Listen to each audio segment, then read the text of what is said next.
That's the saying. It wasn't all cracked up to what it is. I was gonna say, like, that's not the saying. What was the saying? You called me. It wasn't all that. What's the saying?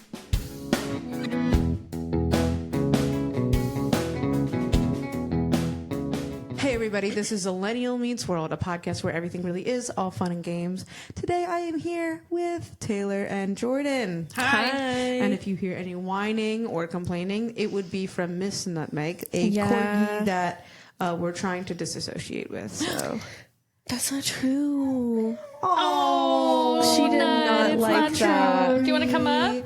Come on up. Sorry. Nutmeg will be joining us for this game today and for this special occasion because, of course, we have to talk about the Shrekiversary. This podcast is going to be all about ogres. It's happening on my home swamp. And today we're also going to be playing a fun game called Who Said It? Leslie Knope or Michael Scott. Jordan will be hosting the game because she's never seen Parks and Rec. Apparently Taylor hasn't either. But I'm gonna try on my best. to be watched. Same. We're going to see how this plays out. Jordan, hit us with the first quote. All right. First quote. I need you to text me every 30 seconds saying that everything is going to be okay. Who do you guys think it is? Feels like Michael Scott. I think it feels very Leslie Knope. Okay. I don't think Michael I don't Scott... remember Michael Scott saying it, and that's the show I watched, so I would trust your judgment on that. Are you a team or against each other? I think we're a team. Okay. Yeah, I agree. All right. I think Michael Scott is not tech savvy, and I think he would be like... Because he has that Rolodex and things. And The Office was too early for, like, maybe texting references. Yeah, I think that's why I'm kind of thinking this is Leslie Knope. Okay, I agree. Leslie Knope, please. That is correct. Woohoo! Okay. Next one we got is what I hear when I'm being yelled at is people caring really loudly at me. That's Michael Scott. Do you think that's Michael Scott? Yes. Okay, I'm fine with that because I feel like that's something he would say. Michael Scott? No. It's Leslie Knope. I'm never trusting Taylor again. We're now against each other. We're on two different teams. That so feels like something Michael Scott would say. It does. I felt in my heart it was Leslie Knope, and I just You let should it have go argued back. because I don't want to be so domineering. I think we're a team, and I just well, Okay. All right. 2 points to 1. Well, you didn't say it beforehand. It's so. fine. It's fine. It's fine. We're a team. We're one to losing one. together. We're not losing. It's 1-1. There's still more to go. We're tied together. All right. Next line. I wouldn't miss it for the world. But if something came up, I would definitely not go. Ooh, I think this could go either way. Does Michael Scott say this to Toby? Or does he say this about... the problem is I didn't see Parks and Rec. The first two are Leslie Knope, which makes me think it should be Michael Scott. I know, but I don't know. When would he have said this? Can you repeat the phrase again? Yes.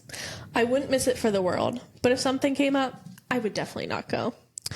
That's just like, I remember that line, I feel like. Which makes me feel like it's Michael Scott.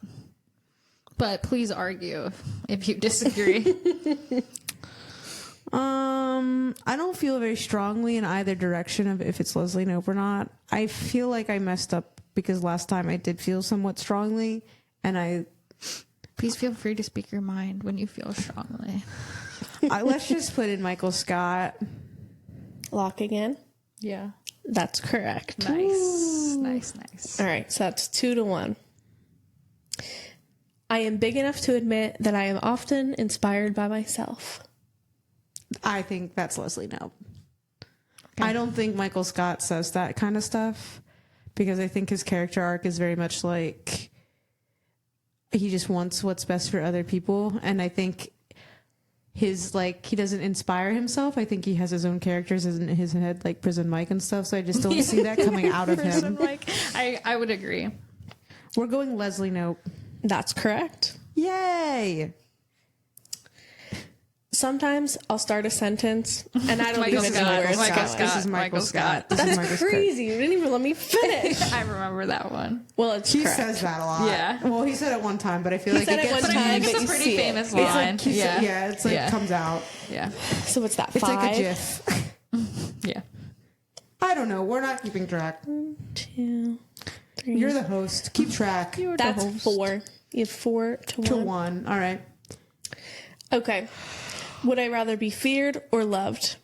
Easy. Both. I want people to be afraid of how much they love me. Michael Scott. Leslie Knope. Okay. I think it's Michael Scott, and I'll stand on that hill. It's you die on that hill, you idiot. Well, I'm not willing to die, but I'm willing to stand.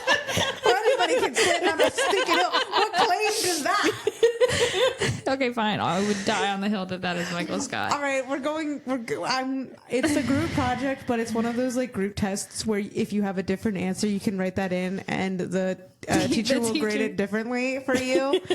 If you strongly disagree, I'm going Leslie Knope. I'm going Michael Scott. It's Michael Scott. Oh wow! I knew it. Wow. So It's crazy. 5 to 1, 4 to 2. No, I don't know. I because feel then like- if we're gonna say that, I feel like I should backtrack on yeah, the I other don't one. know. Yeah, you should have just been in on the team effort. It doesn't matter. Okay. There is such a thing as good grief. Just ask Charlie Brown. That's Michael Scott. I don't remember that one, so I'll trust you. It's just like he would reference Charlie Brown because he has like a childlike mind. Okay. It is Michael Scott. Nice. What's that? 6 to 1? Yeah. Yeah. All right. Everything hurts and I'm dying. That's Leslie Knope. I feel like that's like Michael Scott doesn't say that. I really resonate with that line. I just feel like the other thing too is like I do think there's like like kind of subtleties and like things that like guys say that are like funny and Yeah. then things that girls say that's like okay this is like kind of girl humor and like that to me is like such a like that resonates with women. I think that phrase yeah. more than men. I could see him. You know that one scene though when he's like on the swings and like really sad. I could Because just he's like going bankrupt. yeah, I could just like see him saying it I in that declare scene. bankruptcy. But I trust your judgment. I'll go with your pick. Leslie. Yep, you got it. Nice. All right, last one. Ooh, last one, best one. Make it good. I'm going to be direct and honest with you.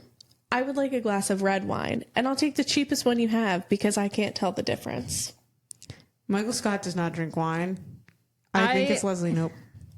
I can't picture Michael saying that, but he does drink wine because he dips his steak in it in the dinner party episode. But I don't remember him I'm saying pretty that. sure he drinks like scotch with like sugar in it. He's like he's like it's like scotch with like Splenda. And he says like it's like tastes like Splenda to get you drunk like scotch. Like, it says tastes sweet like Splenda Oh yeah, to that's get you like drunk the like drink scotch. he brings to like that weird office party or something.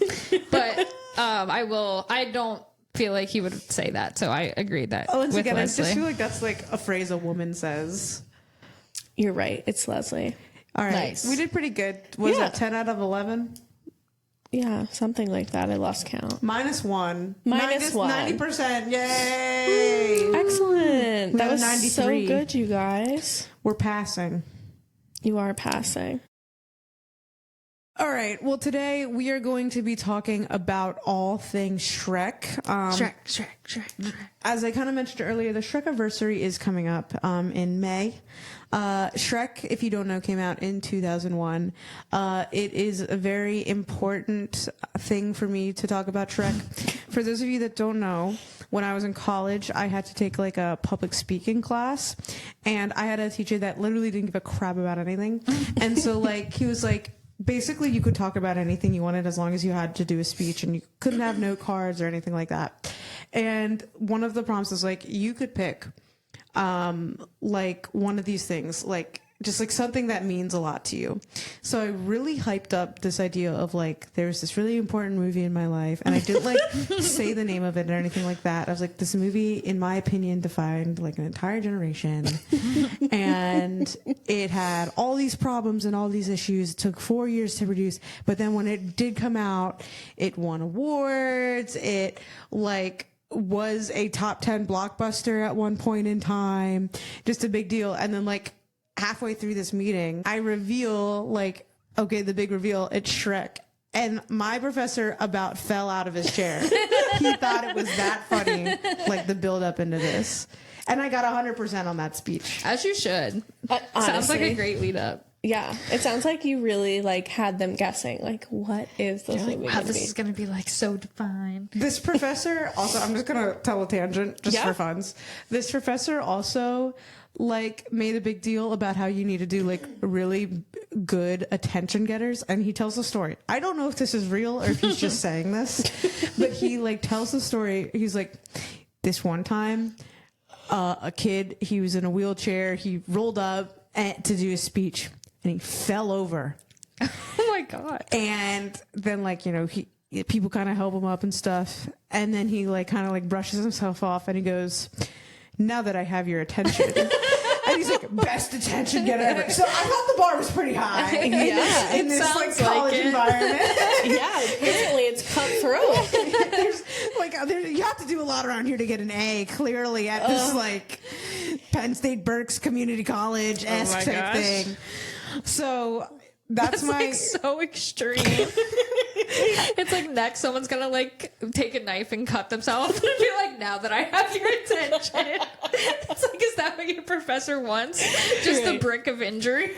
He needs the best cold open ever to start your speech. He's all about the cold open. Oh, that's so funny. So anyway, Shrek. I got a grade based off of Shrek. I think it's like arguably the best movie of the 2000s. Wow. So like I'm gonna pass it off so I don't just gush about Shrek the entire time. If you can't tell, Becca loves Shrek. Like, hey now, you're an all-star. love Shrek. Which is interesting because I feel like we're two sides of the coin here. Becca's obsessed. And how did you feel about Shrek? Hot take, okay? I did not like Shrek as a kid. Why? I thought it was so dumb. Why? I didn't like the humor as a kid. It kind of grossed me out. You don't like balloons made out of frogs? No. You don't like mud showers? No. But here's the thing. You don't like earwax as a candle? No. Here's the thing, though. I haven't watched it in so long. Like, I haven't watched it as an adult. So, like, I know that there's a lot of adult humor in the movie. So I think, like, if I, like, went and watched it now, maybe I'd be like, oh, it's hilarious. But as a kid, I did not want to watch Shrek. Anytime people were like, we're watching Shrek, I was like, eye roll. I will say that probably didn't help the case when like that weird Shrek YouTube video came out while we were in high school. We can just gloss over that and keep moving on. Yeah. So yeah, we are two ends of the spectrum here, and I think you liked it enough, right? Yeah, like I'm not feeling passionate about it. I'm right in the middle. I didn't hate it. The Don't feel average passionate Shrek about experience, it. probably. Yeah. So, in case you guys didn't know, obviously Shrek was created by DreamWorks, right? Yep. So, DreamWorks, they made movies that include Shrek, How to Train Your Dragon, Madagascar, Kung Fu Panda. How do you think they compare to Disney? I'll let Taylor answer that one first so I can go second, basically, because I think that's in everybody's best interest. I find them to be different types of movies. Like, I don't really compare, like, it's like apples and oranges. They're both fruit, but they're way different flavors. Like, But you like them both. yeah, I like them both. I think I would probably lean towards Disney. I think I tend to watch more Disney movies than I would watch DreamWorks, just because I don't think the humor in DreamWorks is my humor. Like, I enjoy it, don't hate it, but I think that it, like, Kung Fu Panda was never like a huge movie that I watched. I've never even seen How to Train Your Dragon. Did they do Over the Hedge? I think Over the Hedge. Who did that movie? I think DreamWorks owns it now, but I think like Hoodwinked and stuff like that was like, I think there's a lot of like weird like media trying to make it big in the early 2000s, Yeah. and it all kind of became more of an oligopoly, but it used to be a little bit more like segmented where other people were trying to do CGI, and there might just be one-off movies here or there, and then it's like, okay. Because I loved Over the Hedge. But I didn't know if that was it just yours. feels like a specific kind of like, I don't know. It just feels like there's DreamWorks and there's Disney. They live in different worlds for I me. feel like my take is, I think I do probably land more in the Disney realm, right? But I think that Disney has a pretty set like themes that they follow, and you kind of can figure out. They have a formula. Yeah, they have a formula to their movies, and you know what's going to happen. I think DreamWorks is a little bit more unpredictable. Like, I'm sure they still have like, you know, the same general storylines, because that's how you make movies and books and like that sort of thing. But I think they do a lot of different twists that Disney doesn't do / like just hasn't thought of. Right. Like, I think they go a little bit more creative, and they're willing to take maybe some more risks than Disney does, where like you said, Disney's got a formula and they know what to do with it. Which in hindsight, I feel like maybe being an adult and watching them, I might lean DreamWorks. But like from my childhood, I feel like I lean Disney. Because I do think DreamWorks also leans into like, oh, this is a kid's movie, but like there's a lot of adult humor laced throughout more so than Disney. Yeah, the one thing that, well, I'll say two things. One of the things that I think Disney has gotten away from, I'm thinking within like the last 20 years, maybe, we'll say last 20 years. I think it's like no secret, like Disney kind of had a second renaissance in the sense that like, yes, there was this renaissance in the 90s where The Little Mermaid, Aladdin, those movies came out. And then you have like a second renaissance because like Tangled, Frozen, Wreck-It Ralph, Zootopia, those are all like pretty good movies in like the mid 2000s. But like they haven't produced like any IP recently within the last decade that I'm like interested in. And I think a lot of that has to do with like, I don't think their fictional logic is very good. Like it's like something happens out of nowhere. For some reason, this is acceptable and we're just allowing this to go on, but they're not developing the world enough and the logic within that world enough for me to like really like gravitate or live in that space. It feels like they're losing like a little bit of like the plot and like kind of like the magic to me. And I don't want to go too deep into like why I think all that's wrong, because I have a lot of opinions about it. But then like when I look at DreamWorks, it's like they've been able to successfully do so many sequels that Disney cannot do. And Disney gets roasted constantly. Stop making remakes. Stop making sequels. God, the freaking remakes. Nobody's complaining about Shrek 2. Nobody's complaining about however many Smurf movies they're on. Or Trolls. Right. The Trolls. Yeah. Or like they did Croods. Like they've done so Kung Fu Panda 5. Right. Kung Fu Panda 5. Like no, and like even not DreamWorks, but like Illumination Studios, they're doing like Despicable Me 1, 2, 7 and a half. And everybody's eating it up every time. Still good. Yeah. And it's like they're not like, I think over the past decade, DreamWorks is doing significantly better than Disney. And I think like Disney has like this nostalgia that we can keep going back to and liking those movies, but those movies are old. Right. And like, I would say since 2020 forward, I would say at the end of the day, DreamWorks has produced better movies since DreamWorks launched in like the late 90s compared to what Disney has produced in the late 90s. Right. Okay. I like that take. Yeah. Yeah. That's my opinion on that. It's hot take, I think, but yeah, but I think it's a fair take. Comparing How I Met Your Dragon to Chicken Little or Bolt, like be serious, guys. Right. I just think they just don't have the magic they used to. Yeah, they need to hire me. We're too many generations away from Walt. It was Walt who had the magic. I know, the golden age of Disney. I love all those movies. Yeah. The OG era. Anyway, back to DreamWorks. So Jeffrey Katzenberg, he is the guy who started DreamWorks, basically. And he used to be the head of animation for Disney, which is crazy. There's that's not the only time somebody got wronged in Disney and then started their own thing. Because like Don Bluth, he was like working on Fox and the Hound, and he just got so fed up and quit. He went and did Don Bluth films, which are like Land Before Time, and like I'm like, I've heard that name. We've talked about him before. And like Thumbelina. Yeah. Those movies are like Don Bluth movies, and like they literally Fox and the Hound, animation. Fox and the Hound like literally almost bankrupted Disney. Like Wow. Dang. it was that bad. Like, and then Land Before Time really took off. So then like the same thing happened like basically 10 years later. It's kind of crazy. That is crazy. Yeah, that's kind of wild. So clearly there's some issues with the execs, because basically Jeffrey didn't get along with the execs of Disney. And apparently he kind of had a little bit of an attitude. There's rumors maybe he was a little bit mean. Yeah, apparently he was like a jerk. So he was also an issue. It could have been him, but I think it was like collectively Both multiple parties. sections. Yeah, it was everybody. Yeah. But the reason he left was because he missed out on a promotion. So there was like a lot of tension between him and the CEO. So he was like, I gotta go. And that's when DreamWorks came to be. And it's crazy because he called up Steven Spielberg and was like, I'm doing this. And Steven Spielberg was like, okay, I'm in. he's like, sounds good.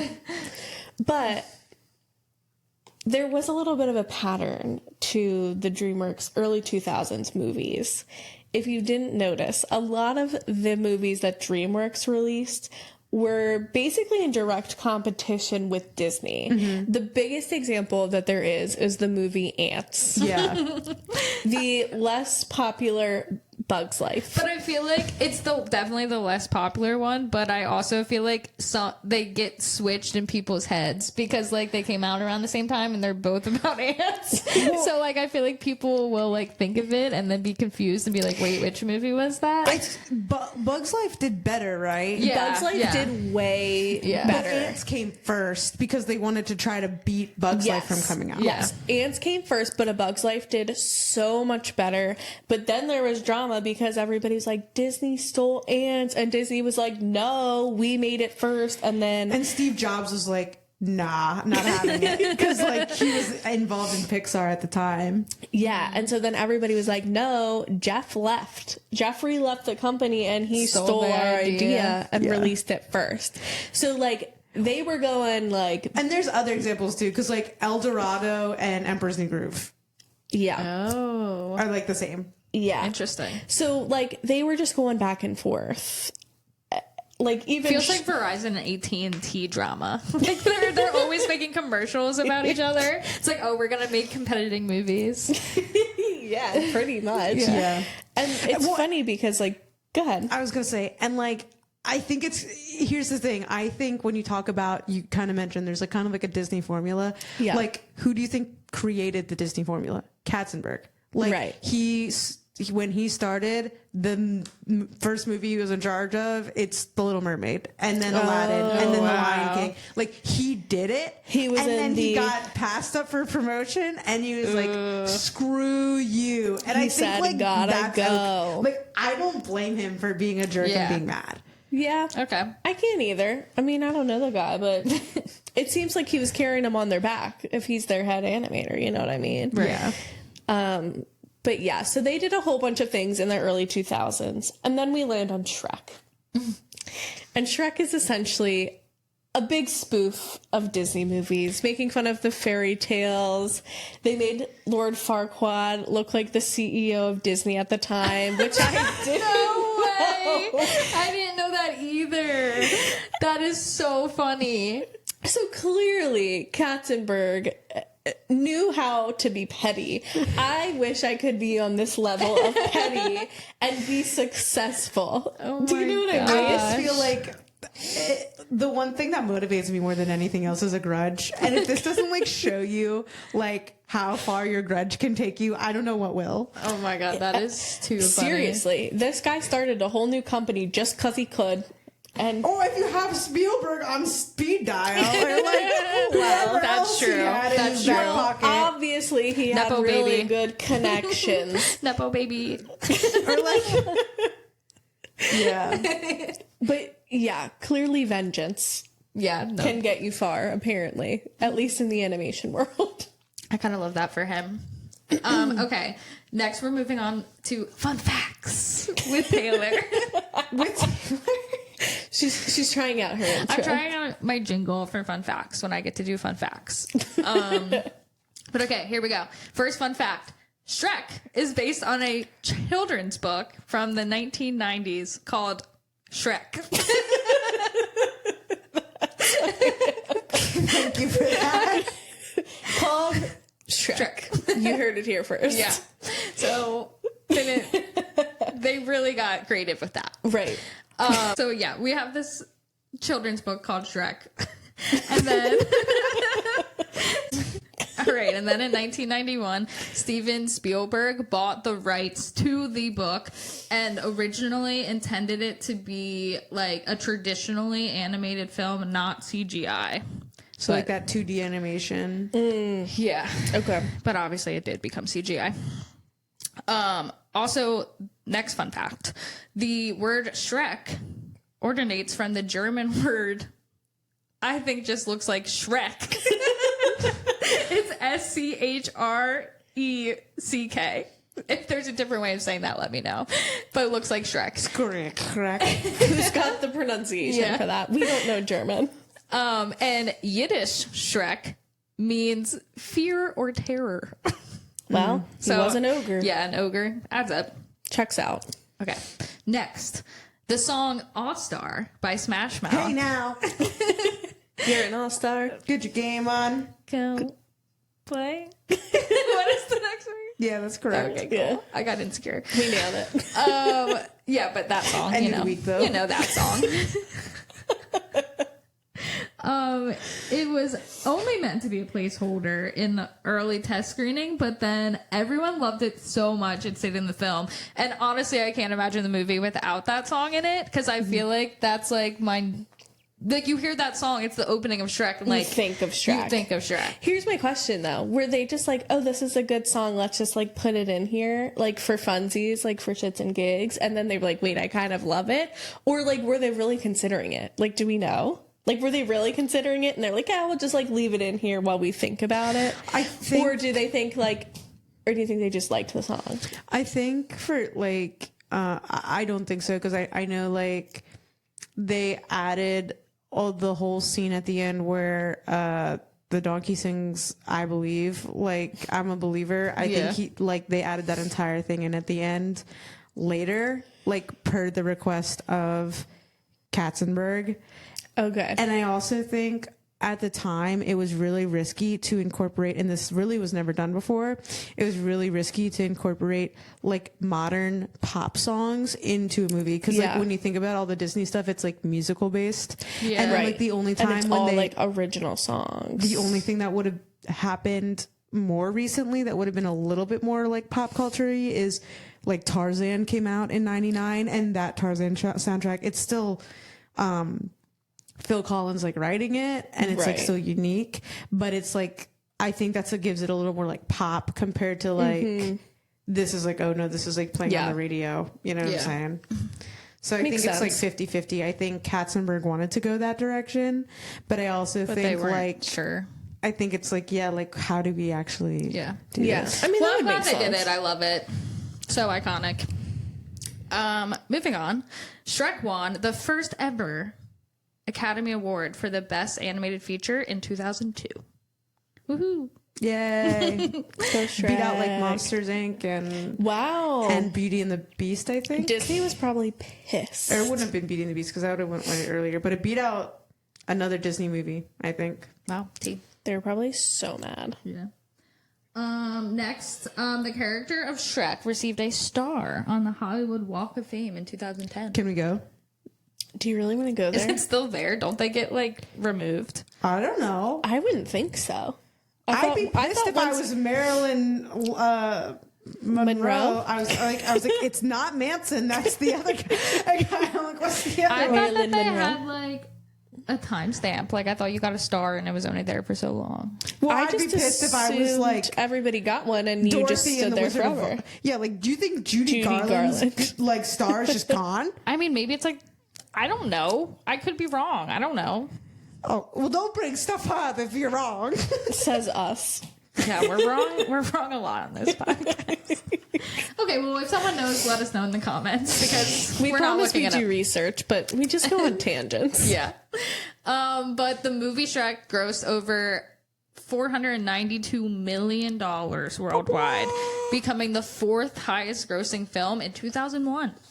Wow. So very, very successful. Do we know what was above it? No. You're asking too much. It like Oh, sorry. if you like factor in inflation, it like and it might still be like Shrek 2.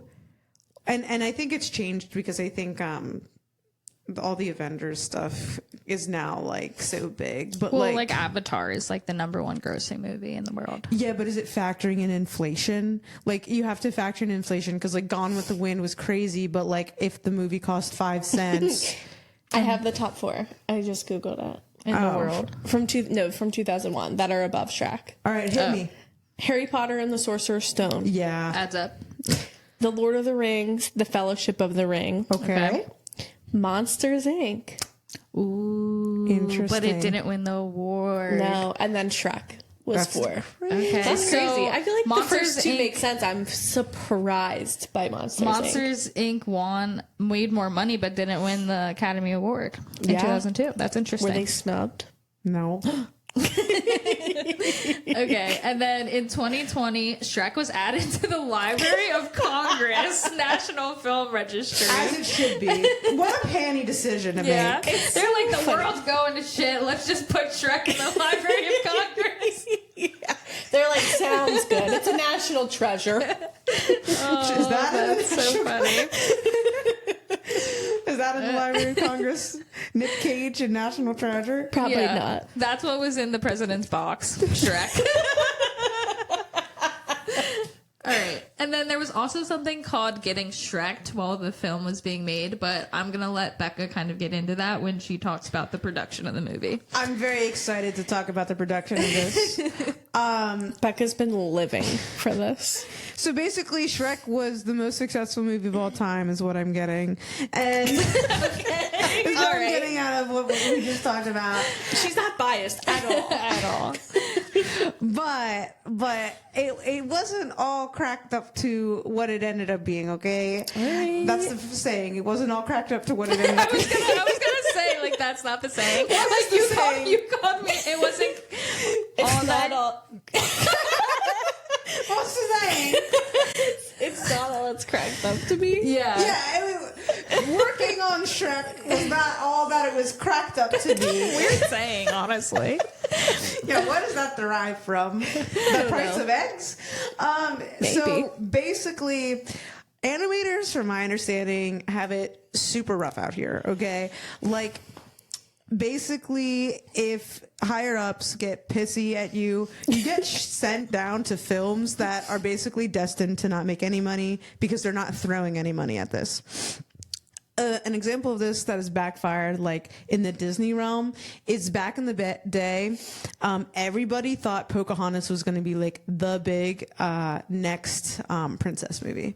So Pocahontas like released in like the summer. It got like the good slot in terms of like summertime release. It wasn't like competing against a lot of stuff, and they threw money into this movie.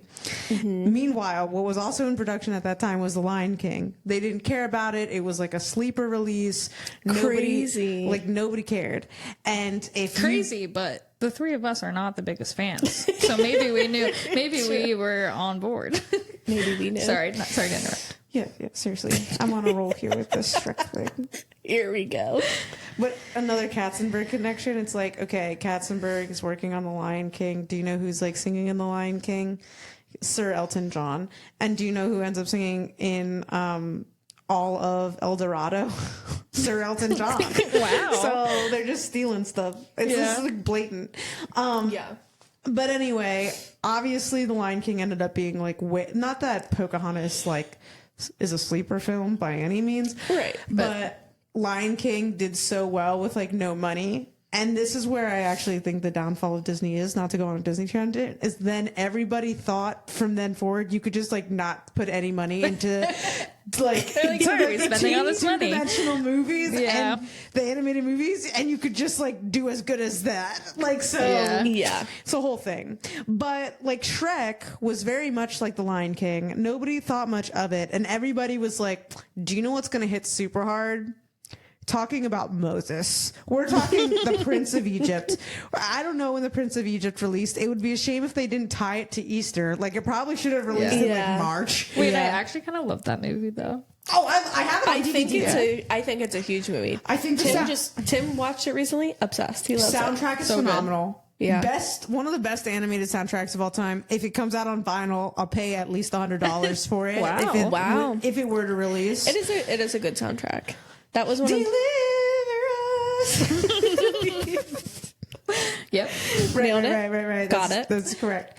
So, like, if you were on the crap list in the animation realm, you would be sent to Shrek Animation. You were Shrek'd. Yeah, you got Shrek. That's what they called it. Yeah. So there's that. So there wasn't a lot of high hopes when like talking about Shrek as a film because people weren't really paying attention to it. It was just like, whatever, who cares? I feel like the whole project to me just gives shits and gigs. Like, Well, here's the thing. There's something to be we're said. just doing this for fun. There's something to be said, yeah, about the, you know, like it's giving, like, we're the bad people in the class because we're goofing off. So we're just, like, put in this corner, but we're then produce hilarious moments because, like, we're just all the funny people in one room that weren't being productive. And that feels like what happened with Shrek. It's like, oh, we're all put in this room because we were put in trouble, but it actually ended up being genius. I wonder if there's just like far more creative freedom in the sense that people aren't like, execs aren't being like, cut that, or Yeah. this didn't test well. Right. And then like some people are like, oh, I'm going to try to get away with this when they normally wouldn't if this like film was like Stakes more were serious. high, yeah. And Yeah. it's like, so they put in stuff that they're like, this is a little risque. And then it like ends up just being stayed in. hilarious. And then Yeah. nobody was like, yeah, get rid of it. 'Cause Yeah, they're they're like, whatever, this is the Shrek film. Who cares? Right. Yeah. Yeah, I think that's a good point. I think the other thing that it didn't have in its corner too is like, with the exception of Ants and what was going on in like the Pixar realm, there was only like 2D animation. And I think that's like a big deal because like you have to also think about the pipeline of animators. Basically, everybody has been trained to use 2D animation, and not a lot of people like know about like 3D CGI stuff yet. Right. So like CGI is up and coming, whereas today you won't find a 2D animator at all, and everybody only knows how to do CGI. Right. So I also think that also plays a big role in like how people were thinking about this movie. It's like, hey, CGI in and of itself is not very advanced. This isn't going to be the cleanest, nicest looking movie. Right. Like, we're just going to do this. And there was also like a ton of issues with like the CGI animation. Like there's apparently like trying to animate Donkey's fur was a nightmare. The amount of texture on Donkey's fur was just horrible. And the whole like scene in the beginning where he's just like taking a bath in mud, like a shower in mud. Apparently that was so hard to do. And the animators started bathing in mud to understand how mud like fell. Yeah. That must have been stinky. So now the Shrek room is stinky. You do get to get a mud bath like as a spa and stuff. Yeah, so, that's like, true. I Is it guess. stinky though? I don't know. I mean, I would think so. So it kind of sounds like they use Shrek as like just a big experiment. They're like, Yeah. let's try out this CGI on it. We never did it before, like in their Right. studio, right? Well, they like- did Ants. That would have been CGI, but that was Oh. such an ugly film. I don't know. how I feel Yeah, about it. I didn't even see it, but just like the pictures of it. Well, it seems like they just like rushed Ants to be petty. So like it probably wasn't like the That's best what- example. That's what from Yeah. my understanding, that's what it is. So it's kind of cool that they were able to kind of like take this like side project basically Yeah. that was Shrek and just be like, yeah, let's just see what happens with CGI. We got all the trash in quotes animators working on it. Like, Yeah. Well, the one problem that I know that they had was when you think about Shrek, it's a very linear story, but it's told through a lot of different settings. Like Duloc is a setting. The scene where they're fighting and the lady's like, hit him with the chair is like a very bright atmosphere. And then you're like, Shrek Swamp is a different atmosphere. Yeah. Then you're like in this marriage thing, and then they're at a campsite, and then they're in the forest, and apparently Fiona knows karate, and then they're like, And then there's there's like a dragon fairy godmother scene. That's Broadway in the second scene. one. Oh, Yeah, see, yeah. look at me. Different one. I get them confused. But in total, there was 36, they said like 36 different settings that they had to figure out how to animate. So that's like all Yeah. the lighting, Right. all the texture is like completely different. And it's like, that was like the most ever of like a CGI movie at that time. And like people, humans, which there's humans in this movie or ogres in this movie that are like human-like, are like historically the most difficult to animate. Right. Okay. So it's like, that's why like when you look at Toy Story, which came out in 1995, this came out in 2001, that's why like you don't see the mom. Or like the heads are like gone And like in that, like the films. that creepy kid next door looks There is really the creepy kid, ugly. yeah, but like the humans in general just like look not great. yeah, They look a little scary. Yeah. Even if you look at like the animation between like Incredibles versus like Incredibles 2, you're like, what happened? Why are they looking so much better all of a sudden? I know. Right. You're like, this is very You were refined. giving Bob the tomato in the first movie. Like, I don't understand. True. So you had like this whole obviously you had like animation as like a key problem, but then casting. I think they have like a great cast, right? What they ended up with was a great cast. But Chris Yeah. Farley, are you familiar with who Chris Farley is? Nope. Sounds so familiar, but He was a comedian. He was on SNL, and he like overdosed and died in the Bless making you. of this film. So they had Oh. 80% of the dialogue already recorded. Oh, They had wow. I did know this. all of this stuff Did already not done. Like Shrek at that point, I think still had like hair. They basically like kind of animated him to look a little bit like Farley. And then he died, and Mike Myers, who obviously was like on SNL too, took over. And so, and I think they also like recast Fiona to Cameron Diaz.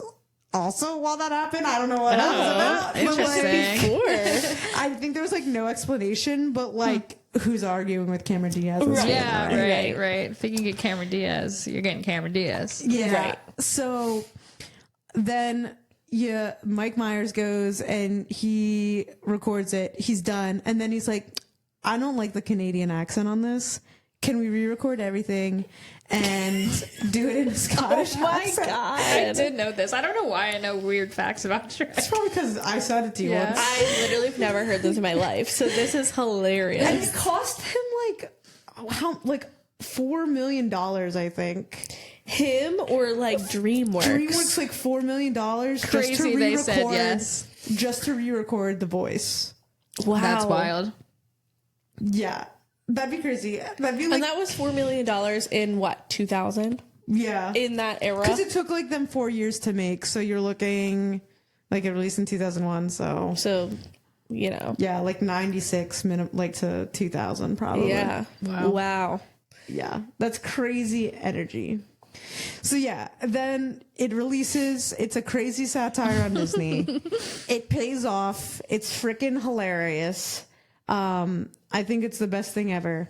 And it did end up winning like an Oscar for like best animated film. Which is wild. Yeah, which I love. And yeah, it's like just a big F you to Disney. So it's a big F you to Disney. I love it. I love The Grudge. So why do you guys have any closing thoughts on Shrek? Because I know I just kind of said a lot, and I'm curious to know, like, why do we think Shrek was successful? Like, because Shrek 5 is coming. Yeah. So, like, why, they're still making movies. Like, why is Shrek so successful? Because Jordan doesn't understand the hype. Look, I didn't understand the hype, but I can appreciate Shrek for what it, like, I can appreciate what it is. I think it was, here's my take on somebody who didn't like it as a kid. Looking at it now. I mean, I haven't watched it as an adult, so I'll be interested to watch it as an adult. I'll have to. But I feel like it was so successful because it went against the grain. Every like stereotype that I feel like is pushed, whether it be like beauty standards or like, I don't know, like your typical like princess stereotype, like everything about it Right. went against the grain. And I think people honestly crave things that are different. Like, as much as we like the Disney formula, I think people like to see new and different things. And it had comedy, it had romance, it had the adult humor. I think it hit a really wide audience. And I think because the story was so different from like what a typical like theme of a movie is, like I think you already gained popularity generally through that. Like I don't feel like there was a general theme to that movie. Yeah. If you know what I mean. I agree. I feel like I was going to say something similar. Like, it's just so different that it hit. And there's something, I feel like there's like a whole bunch of people that like to make fun of what they know. So like what we know is like this fairy tale story of like this prince goes and saves this princess to slay a dragon.